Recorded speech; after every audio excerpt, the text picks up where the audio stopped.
Sir ದಿನ ಬಿಟ್ಟು ದಿನ ಗೋಲ್ಡ್ ರೇಟ್ ಜಾಸ್ತಿನೇ ಆಗ್ತಾ ಇದೆ ಸರ್. ಕಡಿಮೆ ದುಡ್ಡಿರೋರು ಗೋಲ್ಡ್ ತೊಗೊಬೋದಾ? ಎಸ್, ಡೆಫಿನೆಟ್ಲಿ ತೊಗೋಬೋದು.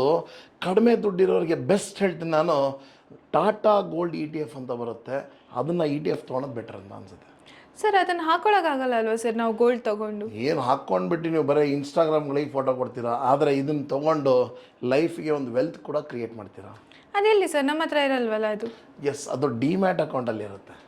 ಸರ್ ಅದು ಹೆಂಗೆ ಯೂಸ್ ಆಗುತ್ತೆ ಸರ್ ನಮಗೆ? ಯೂಸ್ ಹೆಂಗಾಗುತ್ತೆ ಅಂದರೆ, ನಿಮ್ಮ ಹತ್ರ ಕಡಿಮೆ ದುಡ್ಡಿದೆ, ಬಂಗಾರದ ಅಂಗಡಿಗೆ ಹೋಗಿ 15 ರೂಪಾಯಿ ಬಂಗಾರ ಕೊಡಿ ಅಂತ ಕೇಳಲಿಕ್ಕಾಗತ್ತಾ? ಆಗಲ್ಲ. ಆದರೆ ETF ನ 15 ರೂಪಾಯಿದಲ್ಲೂ ಕೂಡ ನೀವು ತೊಗೋಬೋದಲ್ವ. ಸರ್ ಫಿಸಿಕಲ್ ಗೋಲ್ಡ್ ತೊಗೊಳಕ್ಕಿಂತ ಇದು ಡಿಜಿಟಲ್ ಫಾರ್ಮಲ್ಲಿ ನಾವೇನು ಗೋಲ್ಡ್ ಇಟ್ಟಿರ್ತೀವಿ ಅದರಿಂದ ಏನು ಬೆನಿಫಿಟ್ಟು ಸರ್?